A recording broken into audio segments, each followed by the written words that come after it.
Buenos días a todos, muchas gracias por venir. En nombre del Museo del Oro, les doy la bienvenida a la conferencia Los bosques flotantes, algunas reflexiones sobre la ciencia y la tecnología en las flotas de la carrera de Indias desde la arqueología náutica. Esta conferencia se realiza en el marco de la exposición temporal a bordo de un navío esclavista, la Marie Seraphique, que busca ilustrar el impacto económico, social y humano de la trata de esclavos promovida por el comercio francés desde el siglo XVII hasta el XIX.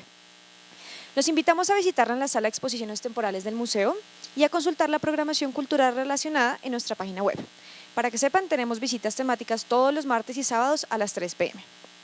Esta exposición se centra en una de las campañas esclavistas realizadas por un buque francés a finales del siglo XVIII, la Marie Seraphique, desde su salida del puerto europeo de Nantes hacia la costa occidental de África, para luego dirigirse a la colonia francesa de Saint-Domingue en América, y de ahí retornar a su punto de partida. A estas grandes embarcaciones que cruzaron el Atlántico se les ha conocido como bosques flotantes por las numerosas maderas usadas en su estructura. En esta conferencia, Víctor Pérez abordará algunos casos de embarcaciones de época moderna trabajadas arqueológicamente y el caso del buque de la Marie Seraphique, con el fin de comprender su tecnología, estructura y otros elementos que permitieron a estos gigantes de madera ser los reyes del mar Océano. Víctor es antropólogo de la Universidad Externado de Colombia y estudiante de la maestría en arqueología náutica y subacuática de la Universidad de Cádiz, España. Ha realizado cursos en arqueología subacuática en cenotes y cuevas con la Nautical Archaeology Society, la National Geographic y el Instituto Nacional de Antropología e Historia de México. Ha participado en excavaciones de naufragios romanos y modernos en el Mediterráneo y Atlántico español con la Universidad de Cádiz y el Centro de Arqueología Subacuático de Cataluña, así como en excavaciones en la Bahía de Cartagena de Indias. Su trabajo se ha centrado principalmente en estudios de arqueología prehispánica en contextos sumergidos, arqueología portuaria, arqueología naval americana y procesos y dinámicas sociales de los siglos XVI al XVIII. Asimismo, los invito el próximo miércoles a las 5 de la tarde a la Conferencia Internacional de la Historiadora Lynn Helk sobre la Revolución Haitiana. Gracias y bienvenidos. Buenas tardes. Primero que todo, muchas gracias al Museo del Oro por la invitación y a Natalia por su atención. Es para mí un privilegio poder estar aquí hoy hablándoles de uno de los temas que más me gusta, la arqueología náutica y subacuática. Como lo mencionaba Natalia, voy a tratar de dar una perspectiva sobre las flotas de la carrera de Indias desde una perspectiva de la arqueología náutica, mirando también, dando unas ideas sobre lo que fue tecnológicamente Le Marie Seraphique, este navío esclavista del siglo XVIII. Cuando a mí me ofrecieron realizar esta charla, lo primero que me vino a la cabeza fue, bueno, ¿cómo voy a dar una charla de arqueología náutica? ¿Por qué? Porque la arqueología náutica es algo, los que alguna vez hayan estado cerca de la arqueología náutica se podrán saber que este montón de elementos, de esa gramática que maneja la arquitectura naval, de todas estas partes de estos barcos que cambian usualmente entre año, entre siglo, entre región, entre población, es un conjunto de conocimientos y de conceptos que pueden llegar a ser muy problemáticos. En esa medida dije, bueno, también cuando nosotros empezamos a estudiar, precisamente me acordaba los cursos de arquitectura náutica en la universidad, siempre era esto, era una serie de elementos que nos colocaban a aprender sobre los barcos, sobre cada parte de un barco desde la navegación antigua hasta la actualidad, y en ese sentido yo dije, bueno, voy a ver una forma tal vez de algunos ejemplos, no metiéndome muy a fondo con estos términos que pueden llegar a ser muy enredados, pero sí dar idea de estas tecnologías de la navegación. Entonces,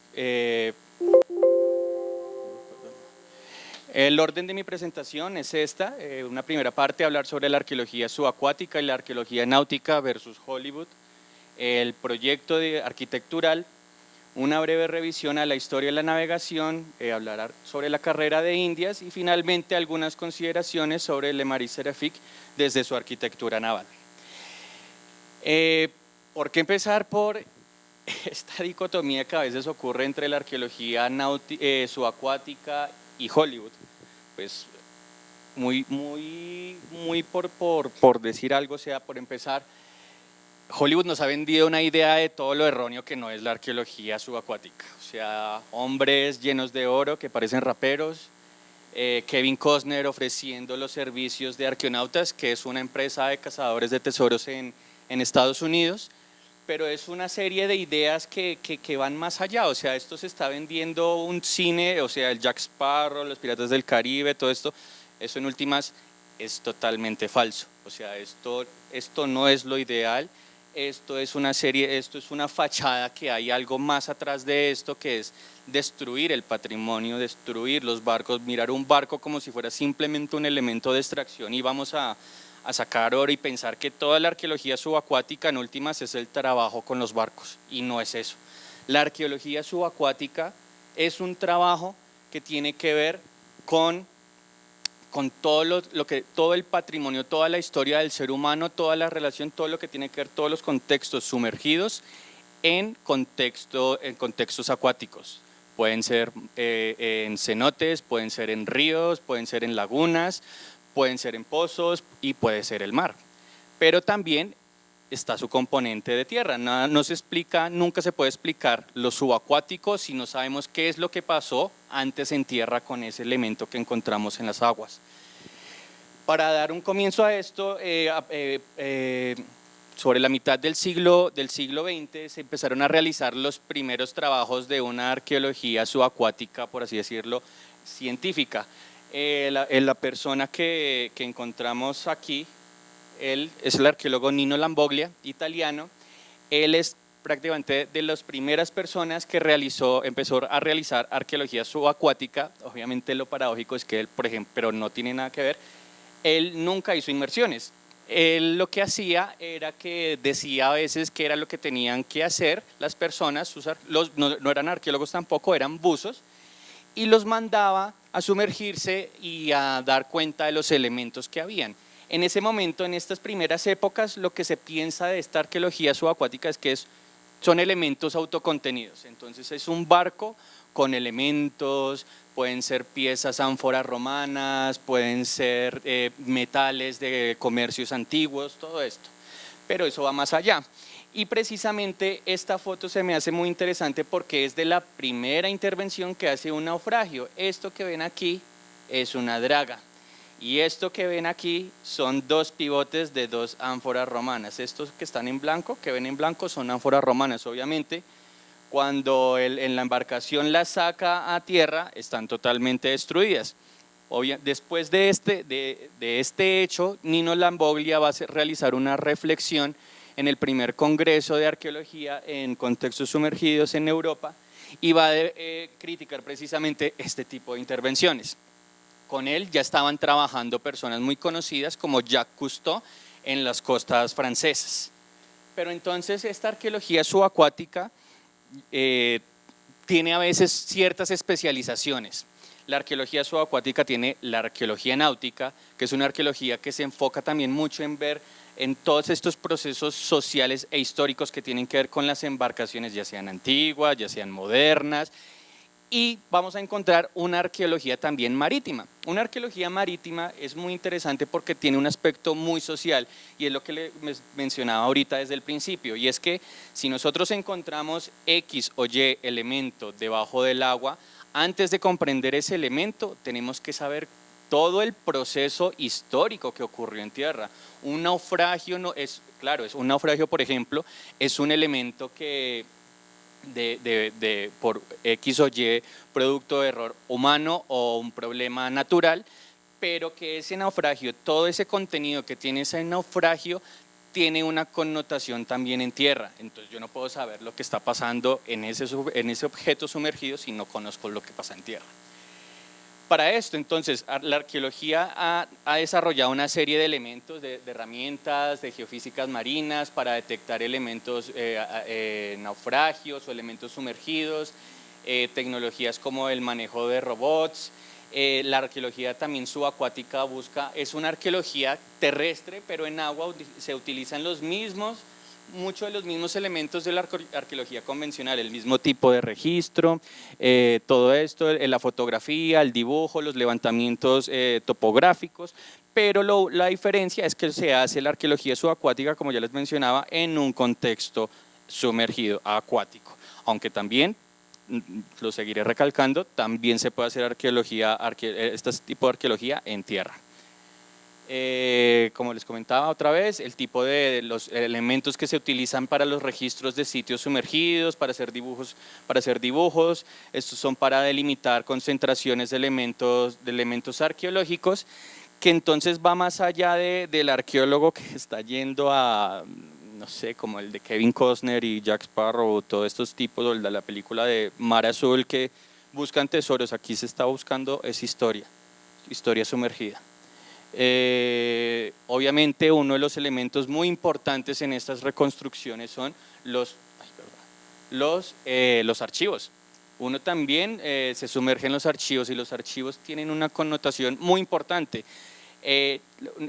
no solo para los naufragios, empezando por ahí. O sea, los archivos nos hablan de construcciones portuarias, los archivos nos hablan de elementos que están ocurriendo en la costa, descripciones costeras, movimientos de línea de costa, problemas con los mares, problemas con ciertos elementos que están relacionados con nuestro campo de acción. Entonces siempre van a ser muy importantes. En el mundo existen el Archivo de Indias, que es uno de los archivos más importantes, está el National Archives en Londres, pero también, por ejemplo, aquí en Colombia está el Archivo General de la Nación, que es un archivo muy importante.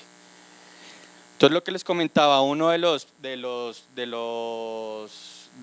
campos es en los cenotes. Esto es en un registro arqueológico, se está haciendo el levantamiento topográfico de un cenote en la Ribera Maya, por Cancún. Usualmente en este tipo de sitios lo que es muy importante es que no solo son naufragios. Este tipo de sitios aquí lo que encontramos son ofrendas mayas, asentamientos con megafauna, de grandes animales extintos. Hay unos cenotes que tienen de los primeros seres humanos que estuvieron por la península de Yucatán. Hay una niña que se llama Naya, que la datan de 25.000 años de antigüedad, y ella se encontró dentro de uno de estos cenotes. Otro es muy importante, pues es también ya la navegación, pero a partir también de la iconografía. Este es un objeto que está acá en el Museo del Oro, es al parecer es una embarcación Tumaco. Aquí se le partió al parecer el remero.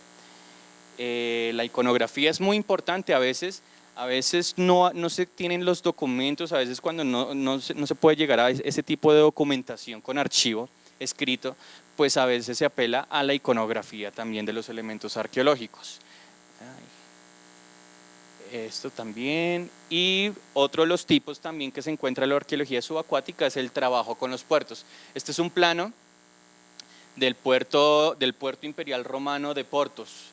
Hoy día solo se encuentra esta figura. Todo esto ya no existe. La línea de costa se ha corrido unos 14 kilómetros, y todos estos elementos que ven de estos diques, estos elementos que son astilleros y diques secos, están bajo tierra. Solo existe este lago, nada más. Bueno, entonces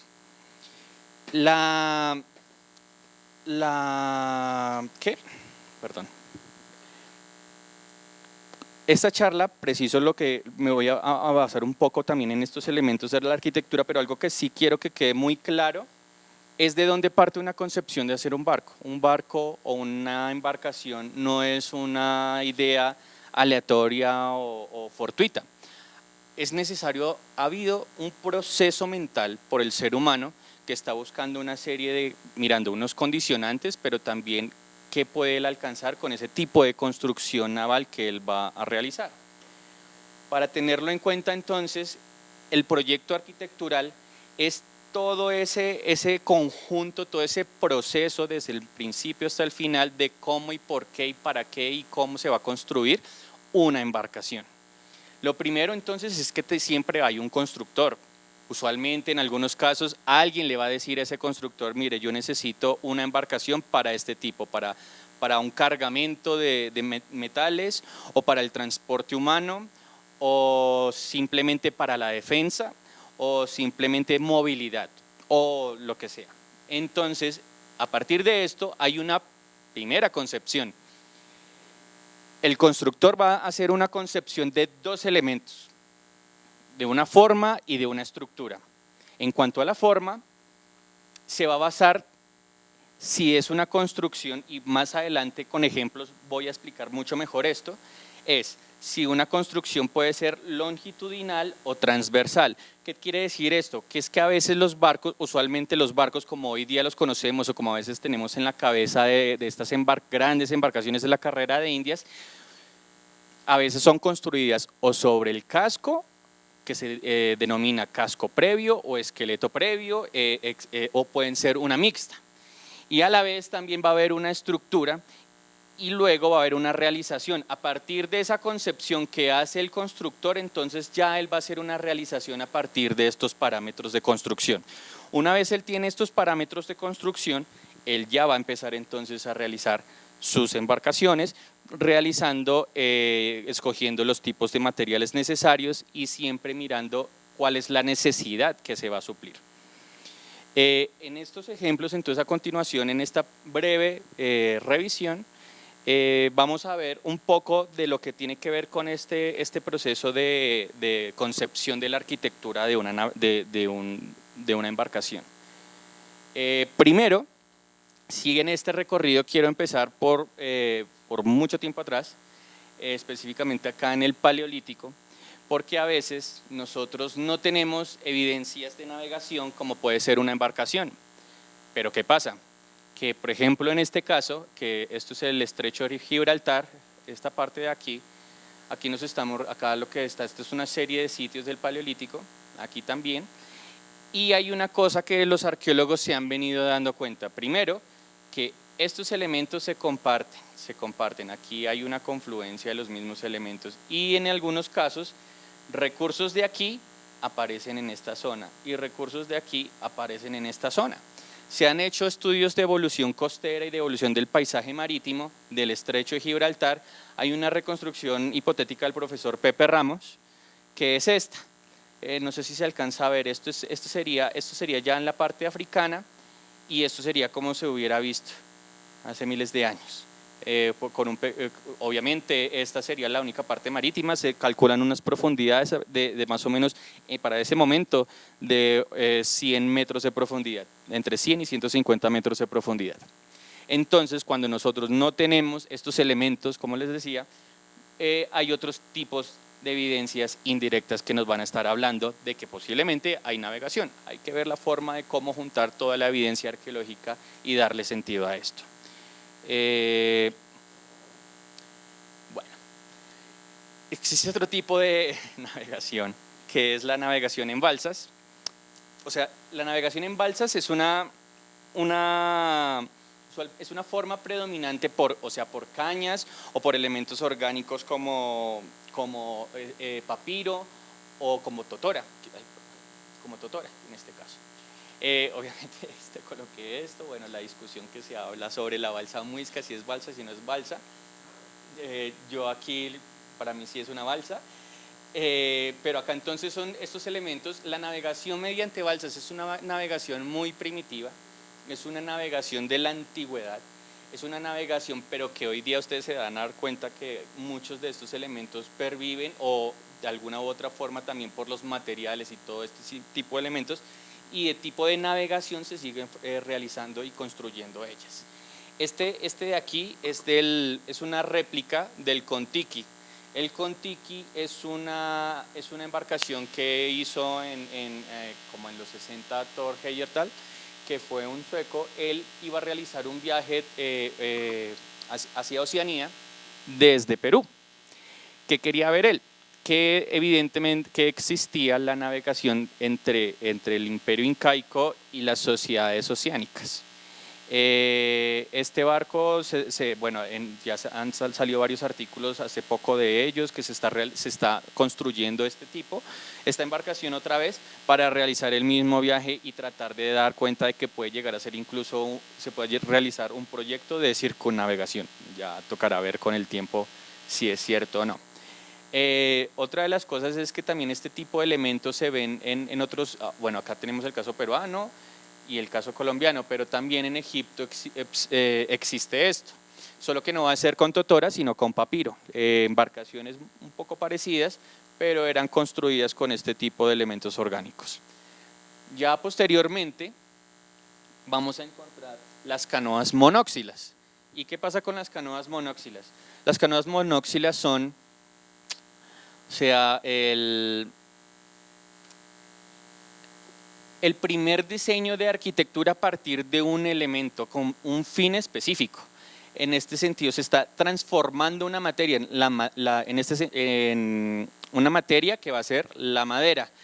Las embarcaciones monóxilas hoy día se siguen utilizando, mucho por ejemplo en el Pacífico, no tanto en el Caribe colombiano, hay todavía algunos casos, pero mucho de embarcaciones monóxilas se ven en el Pacífico y en la Amazonía también se ve. ¿En qué consisten estas embarcaciones? Son un tronco vaciado. Este tipo de troncos usualmente eran trabajados, el vaciado era con elementos líticos y con astas de venado. Específicamente este caso, que es el de la canoa de PC, que se halló en Holanda, alrededor del 8760 a.C.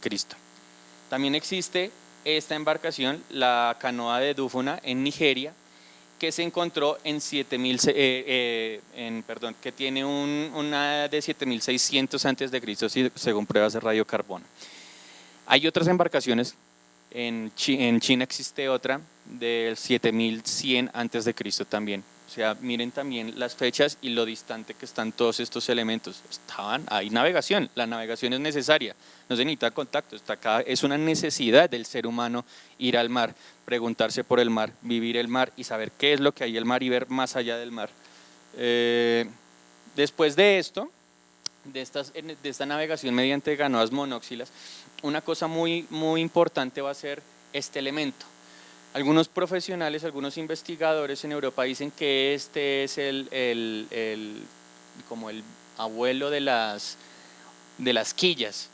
La quilla va a ser un elemento en algunos casos que le da estabilidad a una embarcación. Son elementos que van a estar en la parte baja de los barcos y que van a evitar en algunos casos que un barco se destruya.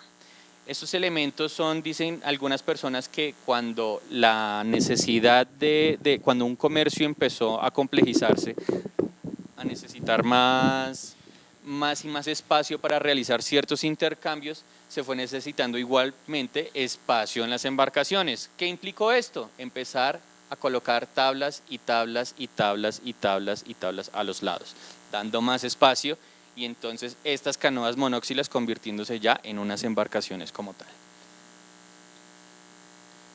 Luego, ¿qué tenemos?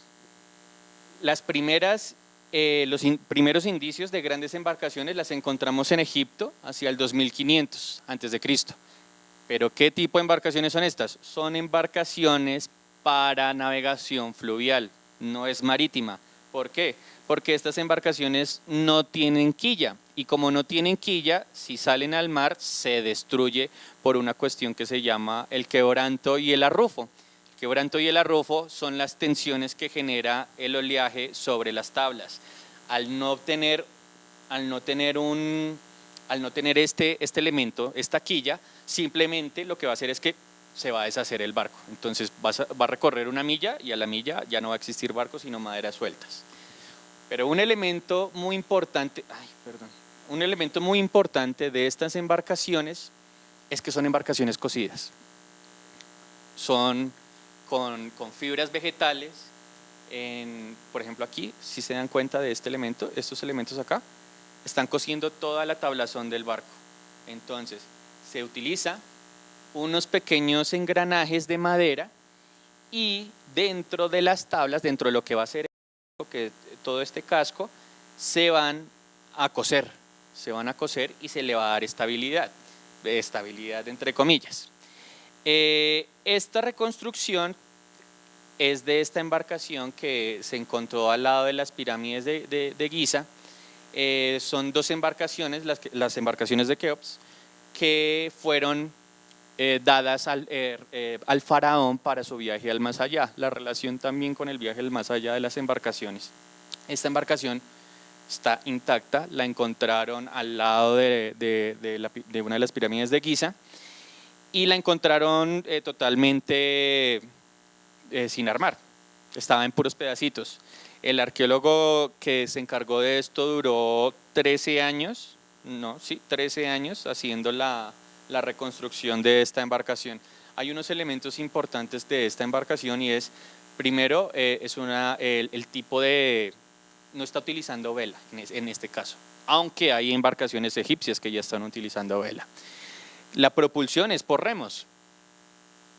Y una de las cosas es también que aquí ven este elemento acá. Esto es una cosa que, bueno, en arquitectura naval le llamamos la roda y el codaste la parte de atrás. En algunos elementos, cuando había ciertos oleajes también en los ríos, era necesario que la embarcación se tensionara un poco. Entonces, de aquí a la parte de atrás iba amarrado un alambre y en momentos de tensión se jalaba ese alambre y se hacía un constreñimiento con la estructura de la embarcación para que pudiera soportar el oleaje.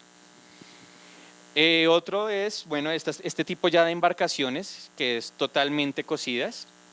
Si se dan cuenta no tiene nada de, bueno, tiene algunos clavos, pero es muy importante porque es que estos son elementos que se van a ir acumulando, es un conocimiento acumulativo que va a permitir preciso la carrera de Indias y va a permitir la navegación en la actualidad como hoy día la conocemos.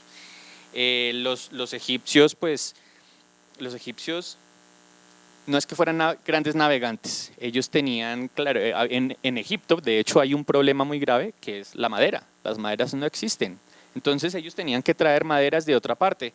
¿Quién les traía esas maderas y en algunos casos quiénes les ayudaban a construir las embarcaciones? Pues los fenicios. Y los fenicios son los primeros grandes navegantes del Mediterráneo. Con los fenicios se dicen muchas cosas.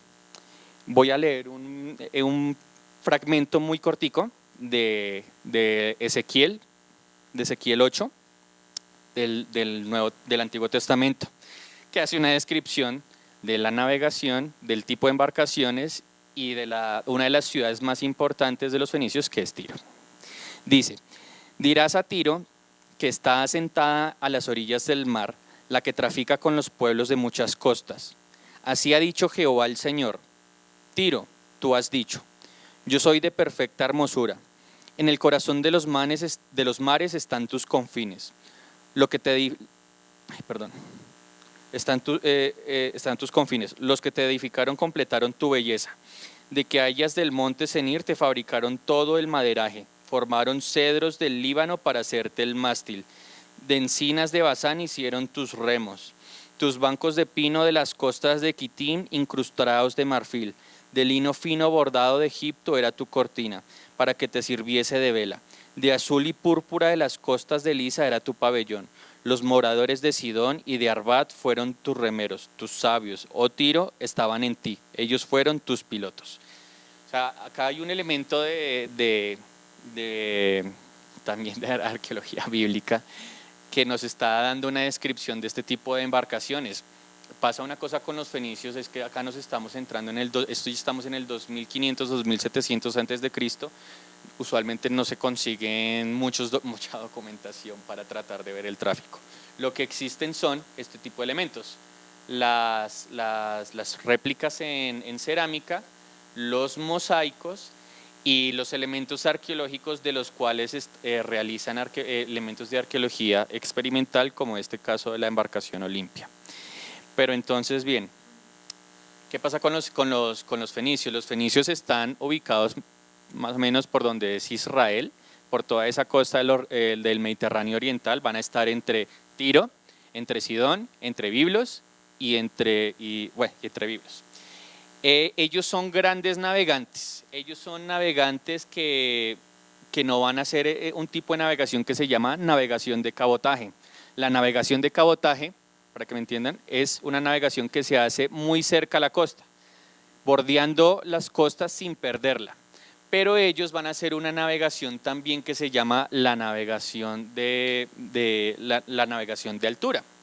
La navegación de altura es una navegación que no va a estar mediada por las costas, sino que van a mirar las estrellas y ubicarse para recorrer el mar adentro del Mediterráneo, sin ningún punto de observación terrestre.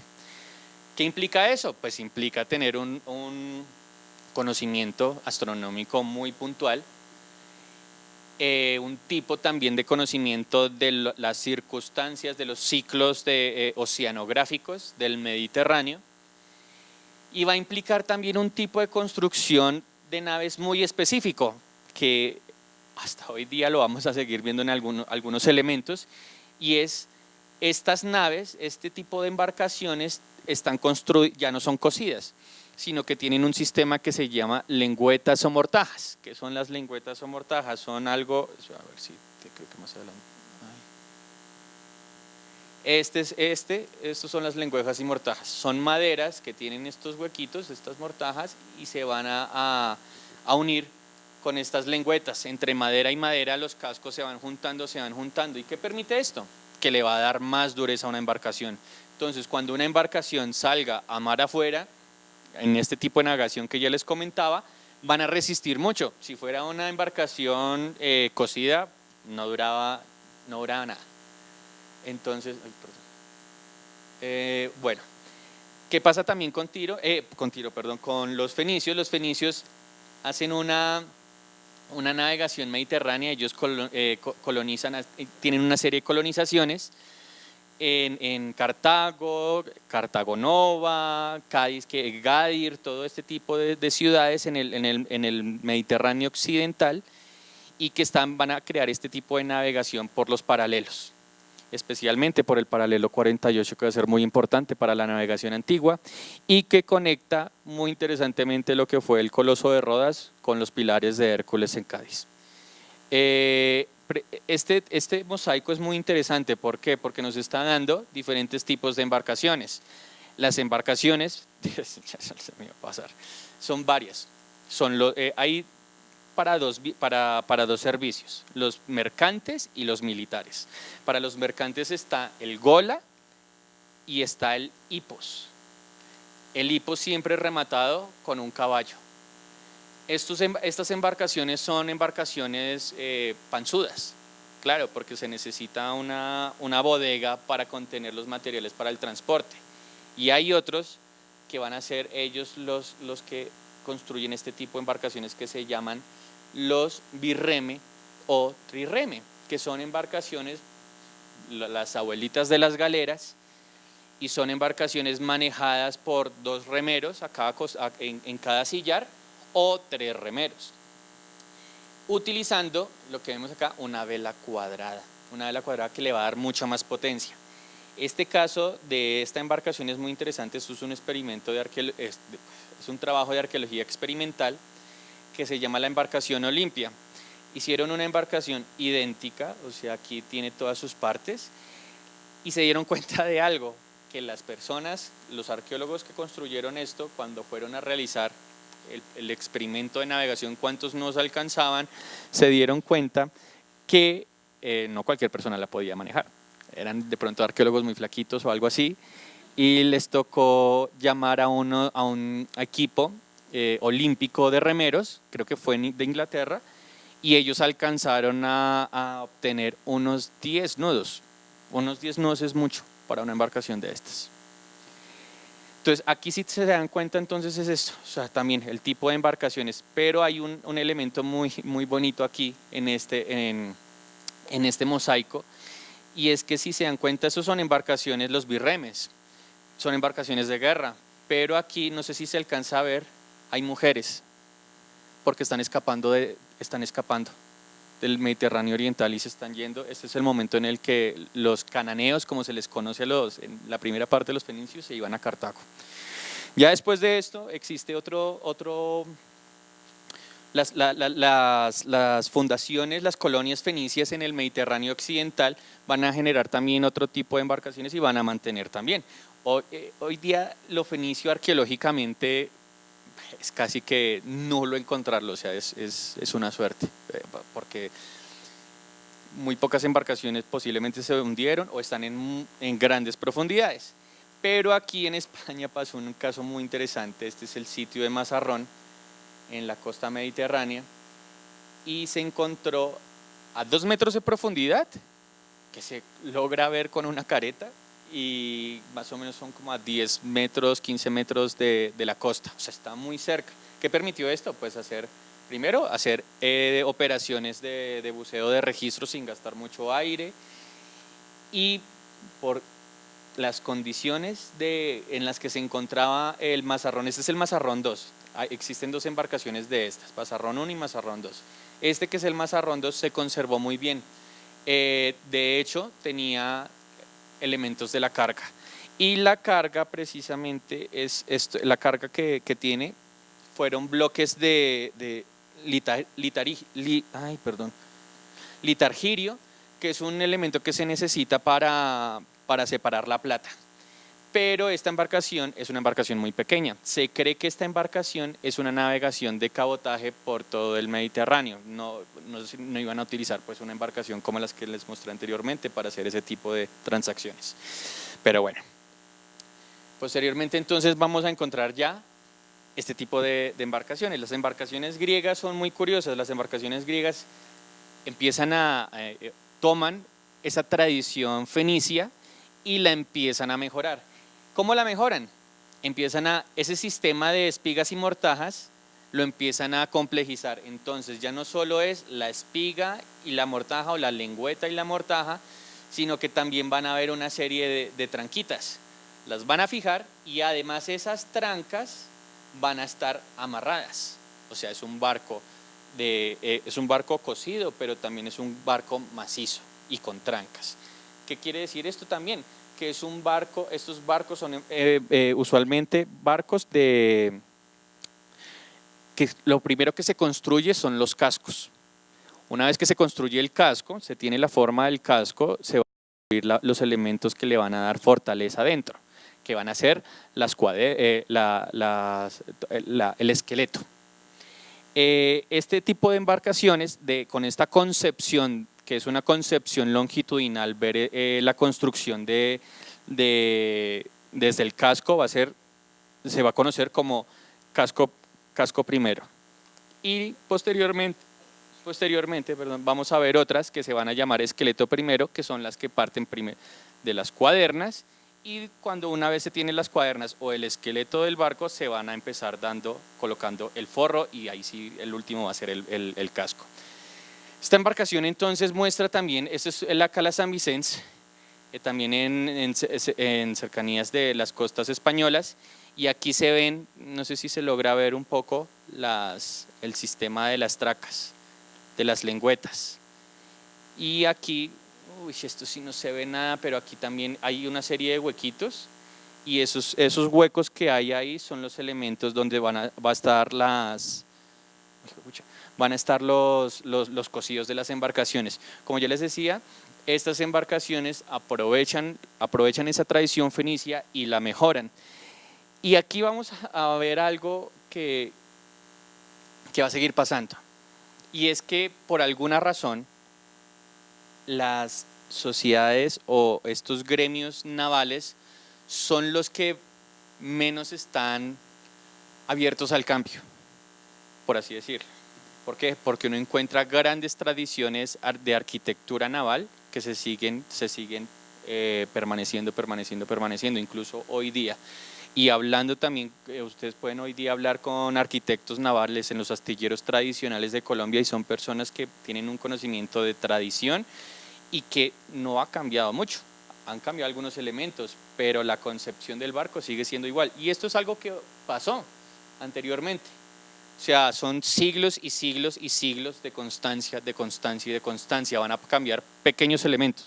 En este caso, los elementos que más cambian, ya una vez llegamos a la época romana, son el arqueo o el tamaño de las embarcaciones. Las embarcaciones del comercio que manejaba Roma con todo sus colonias mediterráneas necesitaban unas grandes embarcaciones, pero van a ser las mismas que se encontraban en época griega y las mismas embarcaciones, griegas y fenicias, solo que más grandes. Caso tal, ya también le van a dar otros usos a las embarcaciones. Una de las embarcaciones que más se conocen son estas. Esta es una réplica. Son las embarcaciones del lago Nemi, las embarcaciones que mandó a construir el emperador Nerón, y son embarcaciones templo. Entonces, las embarcaciones se encontraban en el lago y era donde se celebraban una serie de festejos y ritos por parte del emperador. Y este de aquí es una embarcación que se encuentra cerca a Valencia, que se llama el Bou Ferrer. De hecho, son en las embarcaciones ejemplo para la UNESCO de manejo de patrimonio sumergido. Es una gran embarcación que tiene una eslora, o sea, largo, de 45 metros de largo y 8 de ancho, y una manga de 8. Es una embarcación muy grande, acá se dan cuenta, muy conservada, porque la embarcación sobre su estructura seguían conservando las ánforas que tenían los productos, y eso hizo que las maderas se conservaran muy bien. Hoy día todavía siguen haciendo temporadas de campo en esta embarcación. Hace unos meses encontraron la llave de acceso a la bodega donde almacenaban todas las ánforas. Otra vez, esta es una de las embarcaciones de Nerón. ¿Qué pasa? Esto sí es muy particular porque en la época de la Segunda Guerra Mundial, Mussolini mandó a drenar todo el lago Nemi para poder sacar otra vez las embarcaciones. El lago, entonces saca todo el agua, la conducen por unos túneles de construcción romana a otro lago que había ahí cerca, y se obtienen esta embarcación, una de las principales. Si se dan cuenta, miren la persona, la escala. O sea, es una embarcación muy grande. Lo que les decía, miraban en la anterior diapositiva, son unos templos, y que están navegando y que están manteniendo mármoles y grandes eventos y todo eso. O sea, lastimosamente durante la Segunda Guerra Mundial se quemó, a eso dicen, se quemó o la quemaron o lo que sea, ya no existe, y están tratando de ubicar una tercera hoy día. Pues así las cosas que vamos a tener, vamos a seguir teniendo los mismos elementos se siguen manteniendo, pero aquí ya para este momento, ya para la Edad Media, un salto un poco grande, van a haber unas embarcaciones que, si las ven por sus formas, no son galeones, pero para allá van este tipo de embarcaciones. Son las conocidas como las cocas. Las cocas son unas embarcaciones un tanto planas, panzonas, pero este tipo de embarcaciones proceden del Báltico. O sea, estas no son embarcaciones mediterráneas. Las embarcaciones mediterráneas, como ya han visto, son usualmente las birreme y las trirreme, que van a convertirse en galeras. Estas son del Báltico, y estas, con la combinación de otros elementos más adelante, van a dar lo que conocemos como, genéricamente se conoce como los galeones. Pero bueno, estas cocas tienen una tradición muy bonita. Estas vienen de es herencia su forma de los drácars vikingos, de las embarcaciones vikingas, solo que un poco más complejizadas. Y algo que va a ser muy particular de este tipo de embarcaciones son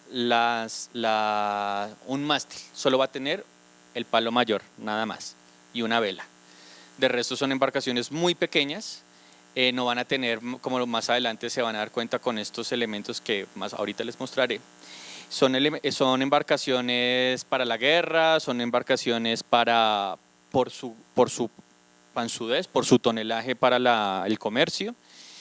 Y va a tener un elemento muy importante, y va a ser este. ¿Sí se alcanza a ver aquí? El timón de codaste. Hasta el momento los timones son laterales. Este timón le va a permitir cierta independencia a la embarcación, y a la vez va a permitir también ampliar mucho más la capacidad de carga de la embarcación. Entonces, este elemento llegó al Mediterráneo. Se dice que llegó por los vascos llevaron esto. Pero más adelante, entonces, bueno, ya encontramos este tipo de embarcaciones. Esto es una embarcación en España que se llama Les Orres 10, y es unas embarcaciones que se construyen con un sistema de tingladillo. ¿Qué es lo que pasa acá? Que las maderas, este tipo de maderas, no se trabajan mucho, no se pulen mucho, y se dejan se le dan una forma, pero ya, ahí está. Y entonces aquí ya vamos a tener, entonces, ¿qué es lo que vamos a ver ya para el siglo XV? Los elementos decisivos, va a ser un forro, un casco a forro total, o sea, ya no va a ser tan atingladillo, sino que va a ir ampliándose un poco la embarcación, se va a ir ensanchando y van a entrar dos elementos muy importantes, ahí sí para esta época, el timón de codaste por una parte y dos tipos de mástiles más. Estas embarcaciones todavía son a casco previo, pero se va a ir transformando y va a volverse perdón, a esqueleto primero. Y entonces ahí cuando están acá llegamos prácticamente, esto es lo que nos llega a la carrera de Indias. La carrera de Indias entonces, en las embarcaciones que habían para esta época, es precisamente este tipo de embarcaciones. Un poquito de contextualización de la carrera de Indias que le permitió la expansión portuguesa, por la expansión portuguesa y posteriormente la española, la portuguesa por África y la española por la otra parte del Atlántico. La toma de Granada por los reyes católicos que le permitió también ampliar sus fronteras cristianas. El viaje de Cristóbal Colón, la llegada de Vasco Núñez de Balboa al Pacífico, la circunnavegación del mundo en 1592 y que va a generar el sistema mundo moderno como lo conocemos hoy día, o sea, va a dar los primeros pasos. Y va a haber otro elemento en cuanto a la navegación. Hay un nuevo continente, hay un nuevo cielo, hay nuevas estrellas, ya no van a ser las mismas estrellas que la navegación arcaica o la navegación que digamos en el Mediterráneo se utilizaban, sino van a necesitarse otras estrellas. Va a ser necesario realizar nuevos mapeos en las estrellas. Y para este momento ya la navegación ya no es una navegación, como les decía, arcaica, tan a la estima, sino que es una navegación astronómica. Ya hay elementos que me permiten a mí hacer este tipo de viajes. Aquí es un resumen de los viajes de Colón, de los 3 viajes de Colón. Pero quiero ir, estos son lo más importante para la navegación en este momento. La cartografía, los portulanos, que son navegación de puerto a puerto. Las ballesteras, las agujas de marear, los astrolabios, todo este tipo de elementos pues nos van a ayudar a realizar una navegación adecuada, una navegación científica, por así decirlo. Entonces, en la carrera de Indias, el sistema de flotas que se construye en 1566 parten siempre de la ciudad de Sevilla, cogen el Guadalquivir y en el Guadalquivir van a Sanlúcar de Barrameda a la salida del Atlántico. Estas embarcaciones acá sí se dan cuenta, bueno, acá no hay un puerto, acá hay varios tipos de embarcaciones, acá están confluyendo varios tipos de embarcaciones, las cocas, los naos, y eso hay un problema que es para este momento muy interesante porque es que muchos constructores les dicen de muchas formas a las embarcaciones. Genéricamente le podemos decir un galeón, pero están las naos, las cocas, las vizcayas, o sea, hay una serie de nombres que ha complicado un poco el entendimiento de este tipo de embarcaciones.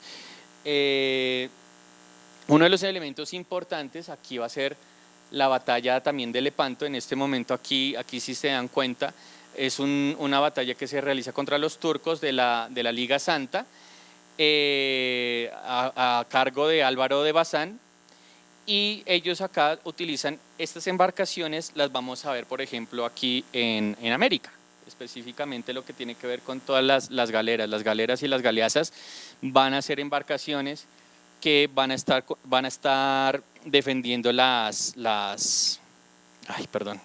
costas. Entonces, estas flotas, el viaje, la ida era por las Canarias y el regreso por las Azores. Pero entonces, aquí hay un elemento importante, o sea, acá están las dos, o sea, cuando ya el regreso, para completar el tornaviaje, era desde La Habana por todo este sitio de Cayos y por la Florida, hasta llegar a las Azores. Entonces hay dos flotas, la flota de la Nueva España, que era la flota que llegaba de Puerto Rico, Santo Domingo, Jamaica hasta Veracruz, y va a existir la otra flota, que es la flota de terra firme, que va a estar va a llegar a Cartagena, Portobelo y Panamá. Y su comercio también se va a distribuir entre, entre Maracaibo. Sí. Esta es la formación de una flota. Esto es un documento que hay en el archivo de Indias. Así es la formación cuando realizaban las navegaciones. Esto es una cosa importante que se llama la navegación en conserva cuando se implementa este sistema de flotas.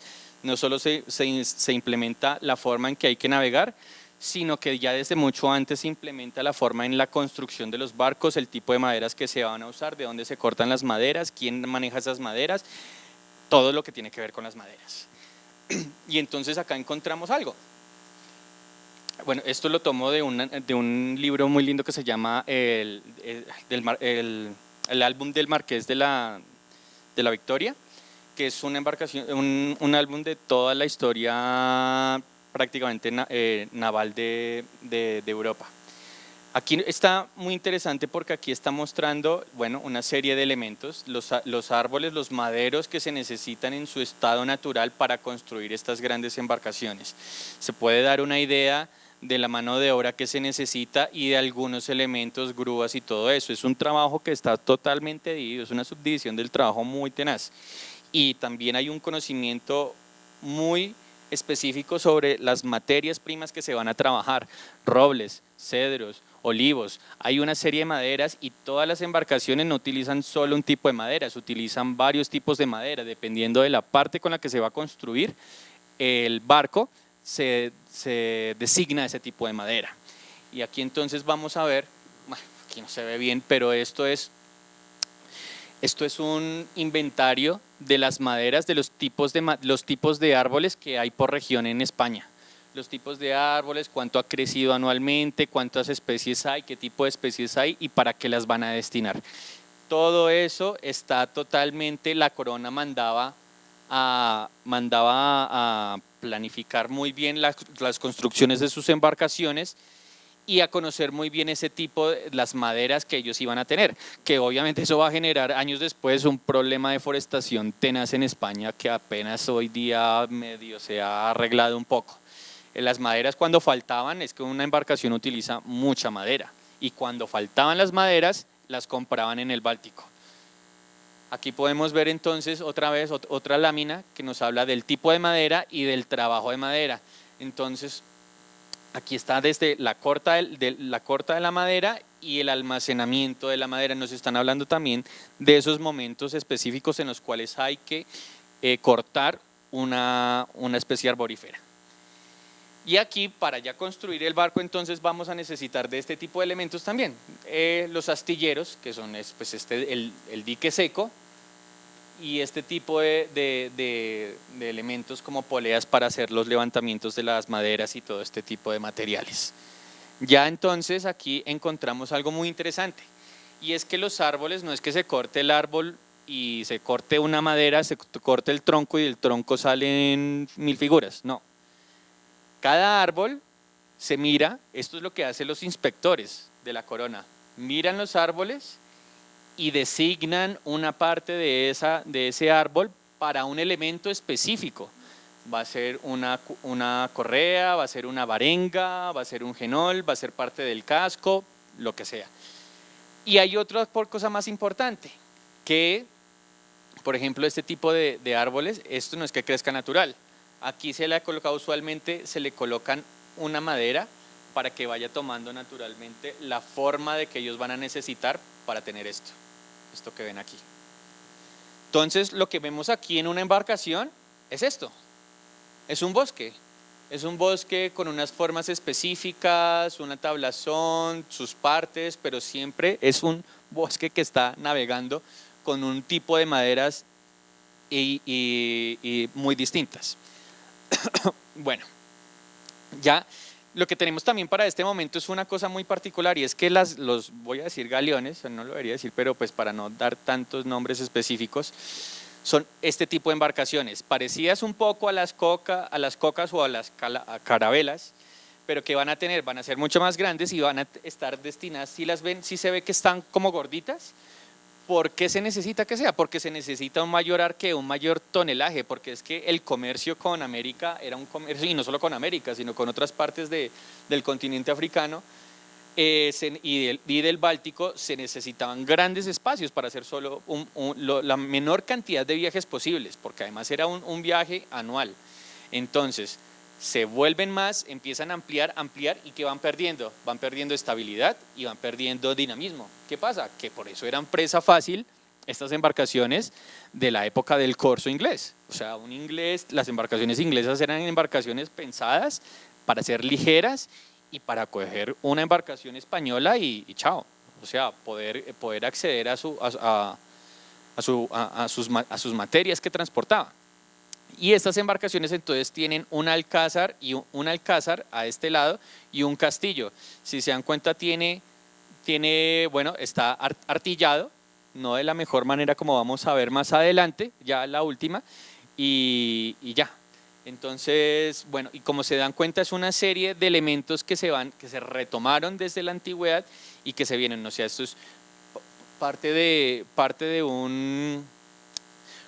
los birreme y los trirreme, pero van engrandándose, también mezcla cosas de las cocas y van mezclando también, bueno, obtienen aquí el velamen también, todo lo que van juntando todos estos barcos de madera. Bueno, este es un plano de un archivo SIC de todos los sitios arqueológicos de época moderna. O sea, todo lo que tiene que ver del siglo XVI y XVII es algo que se está levantando en la Universidad de Texas. Aquí se alcanzan a ver los puntitos naranjas, todo lo que está esto lleno. Por aquí también hay muchísimo de la carrera de Indias. Todo esto lo que nos está indicando son rutas de navegación de estos gigantes de madera. Todas las navegaciones, obviamente, faltan elementos y faltan partes todavía por estudiar muchísimo. Bueno, uno de los ejemplos de esta época, de los barcos de época moderna, va a ser el Mary Rose. El Mary Rose naufragó en Portsmouth, es un barco del siglo XVI de Enrique VIII y esto es una embarcación, ya es un galeón, sí, es como un galeón, ya va a tener un alcázar, ya va a tener las velas, las diferentes velas. Y este barco se hunde en este puerto y por las condiciones orgánicas, ¿sí se alcanza a ver esto? O sea, esta es la conservación de hoy día del barco. Se conservan elementos como estos, el perrito del cocinero o elementos de madera, también se encontró una rata, bueno, varios animales. Esto es un trabajo de antropología biológica que se realizan con los restos óseos del arquero del barco. Saben que es el arquero porque hicieron una serie de elementos todo el trabajo de antropología biológica que es muy interesante, y hicieron la reconstrucción del arquero, que bueno, está bien, ahí está, esta es la forma en la que está. Y bueno, también hay de esta época tenemos otros, bueno, del siglo XV, pero también tiene que ver porque esto es una carabela. Esto es en Lisboa, estos han sido unos trabajos que ha seguido haciendo la Universidad de Texas, los profesores Kotaro Yamafune, Felipe Castro, Pepe Betancourt. Es una embarcación que se encontraron ya en tierra, si se dan cuenta, esto no es en mar,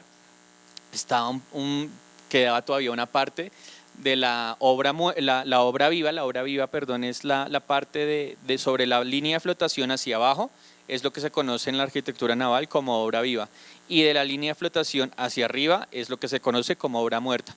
Entonces esto es parte de la obra viva de esa embarcación y una reconstrucción en 3D con los elementos que existen. Ya para el siglo XVII y XVIII entonces ya vamos a entrar acá ya los navíos, finalmente los navíos de línea, y esos navíos de línea son navíos pensando políticamente, son navíos de guerra, pero también que sirvan para el comercio. Son navíos que van a presentar un gran espacio, pero también que van a tener una serie arquitectónicamente van a ser muy fuertes, o sea, van a tener, algunos casos va a ser a doble casco o doble varenga, o van a introducir elementos que le van a dar una fortaleza muy tenaz, obviamente también para aguantar un conflicto abierto. Esto que ven acá, esta es Esta es la proa de una embarcación que se llama el África. El África es una de las embarcaciones que ayudó a Blas de Lezo a bloquear en Cartagena de Indias la entrada a Edward Vernon a la bahía. Esta es el trabajo de arquitectura y otros elementos más, pero esto es parte de la proa de esa embarcación. Y tenemos aquí a Jorge Juan. Jorge Juan es un científico, un matemático, pero también es un espía, y él lo que hace es que se va a Inglaterra, porque en esta época del siglo XVII, finales del XVII y XVIII, la Marina española está en crisis. También crisis por el mismo problema que ha habido con Carlos, el hechizado, y con el cambio de rey, la guerra de sucesión. Hay una serie de problemas que estancan la Marina. Él lo que va a intentar entonces, por bendición del Marqués de la Ensenada, es irse a Inglaterra y mirar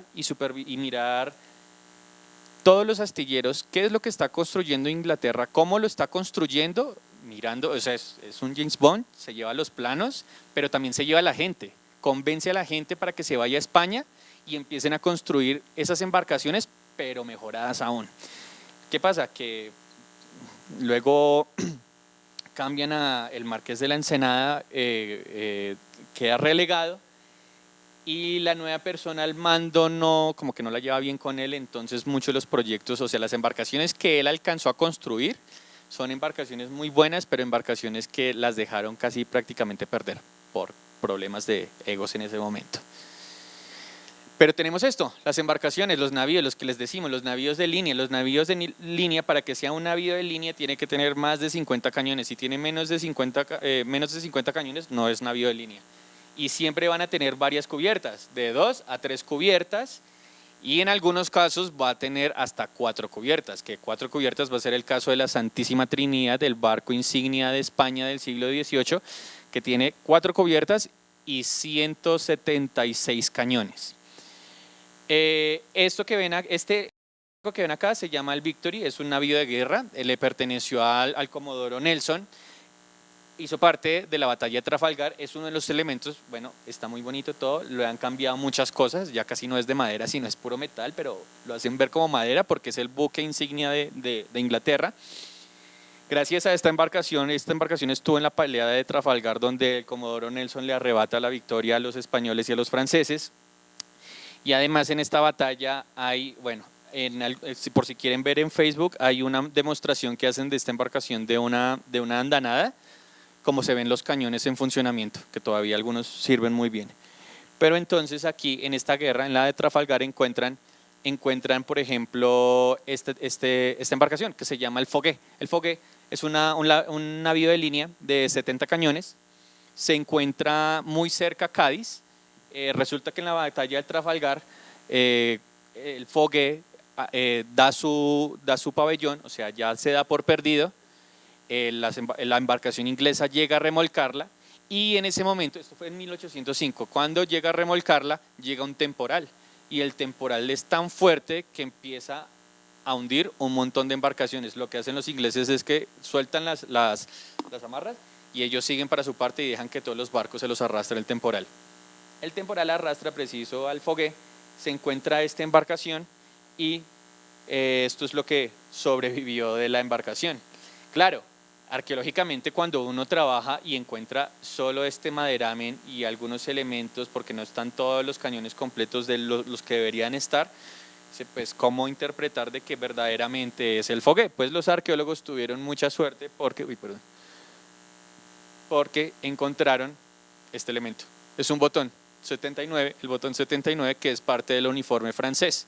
Cuando se dieron cuenta que era el uniforme francés y la ubicación en la que hicieron una modelación por computadora de cómo había sido el temporal en esa época y cómo había arrastrado la nave mediante esas condiciones y cómo la nave había llegado preciso a Camposoto, que fue donde la encontraron. Entonces, obviamente esto es una réplica, ya les mostré que es esta la que viene acá. Pero ya finalmente hay algunas consideraciones muy pequeñas sobre Le Maris Séraphique. Y que vemos también, es una embarcación, quiero ver esta foto, si se dan cuenta, Aquí de la línea de flotación para arriba nos damos cuenta que primero es una embarcación que no está artillada. Es una embarcación que, claro, y eso le va a dar una ventaja. ¿Una ventaja por qué? Porque no tiene las troneras. Y es que las troneras tienen un problema, porque las troneras se mete el viento y va a ser un poco más lenta las embarcaciones.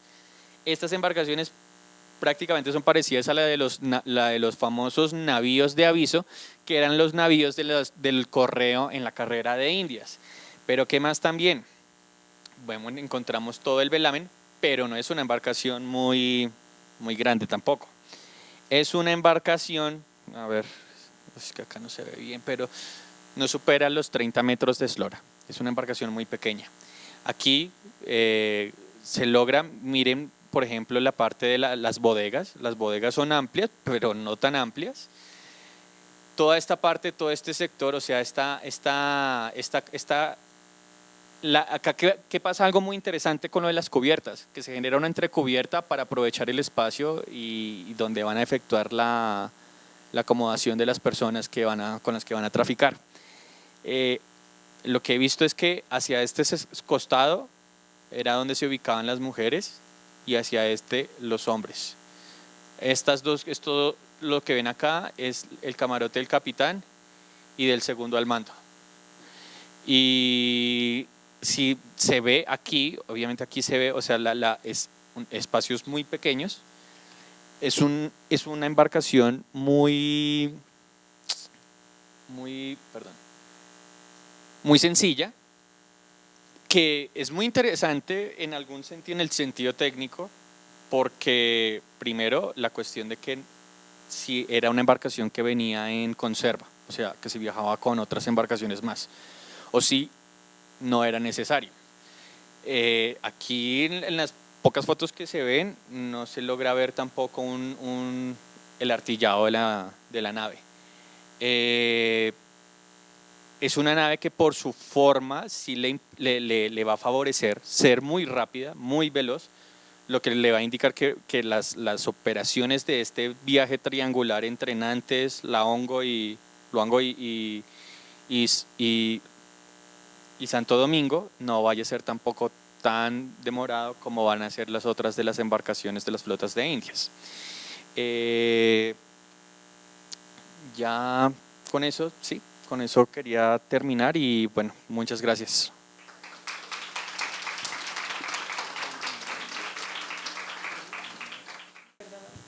La embarcación se llama el Álbum del Marqués de la Victoria.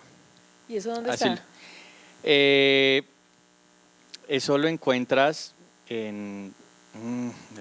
no, eso no está digitalizado. O en el archivo.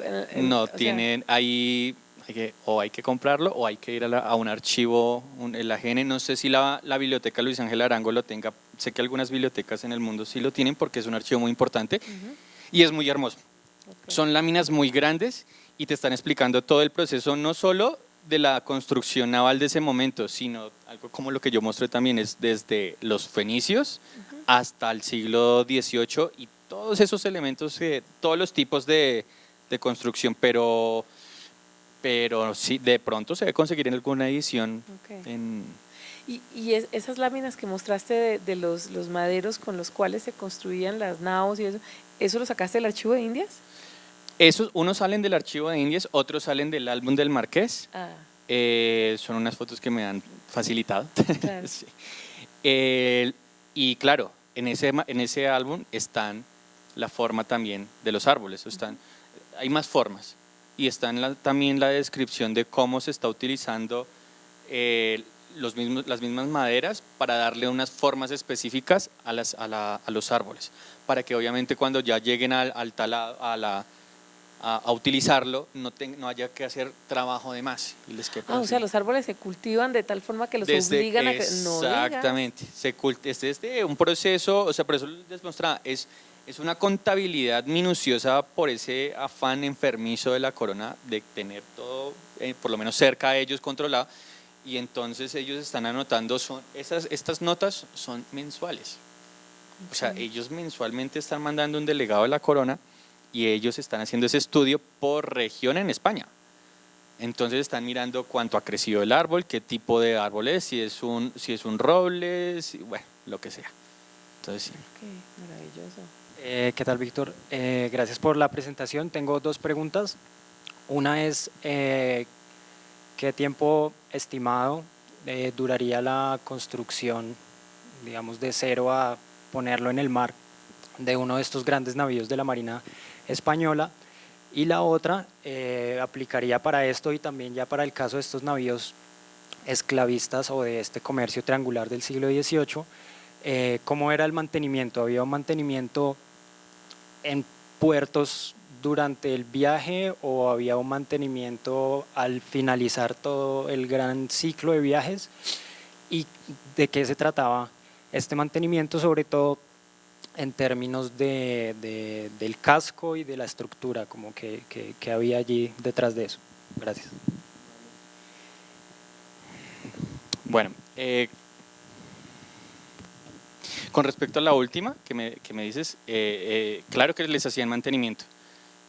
En todos los puertos siempre algo que debe existir es un astillero. ¿Y qué es el problema más grande que tenían estas maderas y más cuando llegaban a América? Y es que por el tipo de aguas o el tipo de ambientes, a veces tan o lacustres, zonas como de tanto manglar o este tipo de elementos, genera algo y la temperatura, que son temperaturas, el agua del Caribe es elevadísima en temperatura, se genera lo que se conoce como el teredo navalis. Y el teredo navalis lo que va a hacer cuando llega una flota no es que descarga y se va de una, no, la flota puede llegar y estar quieta 3 meses, 4 meses. Por ejemplo, el galeón San José estuvo casi 3 años, estuvo quieto en Cartagena. ¿Qué pasa en todo ese tiempo? Pues imagínate, están en la bahía de Cartagena, por ejemplo, que es una serie de sustratos fangosos que son a altas temperaturas, que está rodeado de manglar, que es propenso a que se den este tipo de organismos, pues las maderas se las comen. Y de hecho en los documentos hay muchas quejas que dicen, pues que aquí no hay nada que hacer, o sea, necesitamos que se solucione esto, que nos manden nuevas maderas para hacer el arreglo de la arboladura. ¿Qué es la arboladura? Pues los arreglos desde la línea de flotación hacia abajo. ¿Qué es lo más importante? La obra viva de un barco, que es lo que más duro, lo que más duro suele ser afectada. También, ¿qué pasa a veces? A veces las mismas quillas, en algunos casos estas embarcaciones empiezan a tener no solo una quilla, sino una sobrequilla.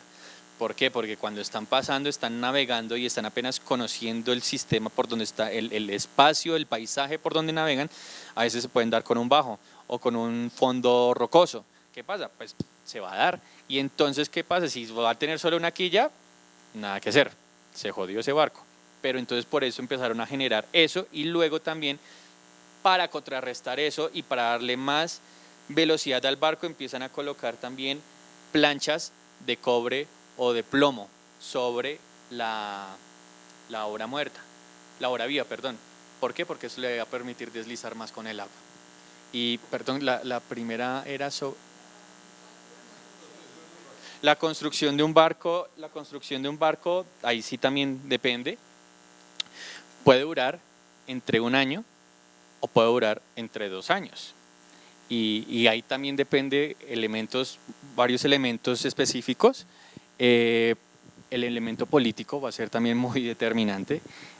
Hay barcos que por ciertos momentos de crisis duraron casi 3 años en construirse, o a veces se perdía uno o no estaban los constructores no estaban de acuerdo con lo que se estaba haciendo, y además porque la corona mandaba a su delegado de la casa de contratación de confianza para ver qué era lo que se estaba construyendo, porque es que la corona, ¿qué hace? Le paga a alguien, le dice yo quiero 6 navíos de guerra de estas formas con el sistema de este señor de esta época, entonces él lo va a construir así. Y dice no, lo manda la persona y dice hay que hacerle ese arreglo, hay que hacerle ese arreglo, entonces hasta que no quede bien no sale el barco. Entonces puede durar entre 1, 2 años prácticamente, incluso hasta 3. Disculpa, digamos aquí en la Nueva Granada, ¿y eso había astilleros? ¿Había astilleros en Cartagena, por ejemplo? Sí, en Cartagena, claro, en Cartagena hay astilleros. De hecho, ¿Dónde más, digamos, había? en los más importantes, que por ahí escuché, el de La Habana y el de la Nueva España, pero en Ecuador, en Guayaquil, sí, gracias, en Guayaquil quedaba otro de los astilleros importantes, pero aquí también quedaba, y obviamente el más importante, el de La Habana. ¿Qué pasa con el de acá? El de aquí es un astillero pequeño en comparación, es que el astillero de La Habana es una cosa brutal, es algo muy grande. Y aquí pasa algo, acá hay un problema que uno no entiende por qué hay problema con maderas, sí, hubo tanto en el Pacífico, bueno, pero acá siempre había una queja y es que tampoco habían maderas, claro, porque miraban lo que había acá en esta Sucre, parte de la Córdoba. gobernación de Cartagena, que no hay maderas, o sea, las maderas de ahí no sirven para nada, no sirven para un árbol, para un barco. Entonces, siempre las maderas las traían o de Santo Domingo, o de La Habana, o de Santiago de Cuba. Entonces, pero sí, de hecho el astillero de Cartagena queda por donde hoy día queda la Marina. Ahí queda el astillero. ¿Cómo? No, por donde están apostadas el barco oceanográfico, los buques estos de guerra, ahí es donde estaba parte de los astilleros y de la Armada, y antes quedaba sobre lo que queda el centro de convenciones, que esa parte también es muy interesante. Gracias por todo. Hágame un favor, los barcos para el comercio de esclavos, ¿cuáles eran? Y si se sabe como algo más sobre eso. Los barcos de comercios de esclavos son embarcaciones como de los tipos galeones, son naos, son embarcaciones largas, no son embarcaciones anchas, si se dan cuenta, son embarcaciones, no son embarcaciones panzonas como los galeones, van a ser más tipo naos.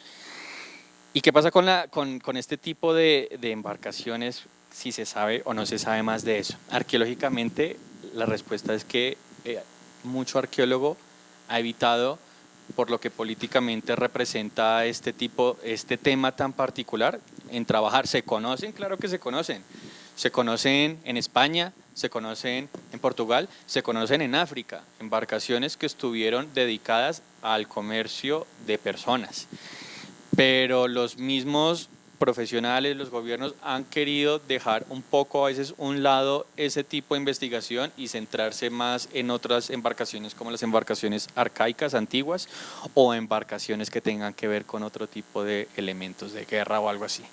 En España, de hecho, se sabe que existe uno, creo que es la Purísima Concepción, y es una embarcación que saben dónde está, saben el estado que está, pero prefieren no trabajar. Y en otras partes apenas se está empezando a realizar proyectos de este trabajo con embarcaciones de trata de personas.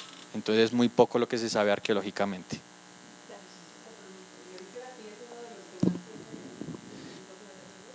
Claro, y esa es la otra cosa, pero deben haber más. Deben haber en archivos de Francia, o sea, además la documentación es muy interesante porque aquí hay partes del catálogo que está muy bonito, Perdón. que dice el precio, los días, es una bitácora muy interesante. Perdón, y deben existir Víctor, más.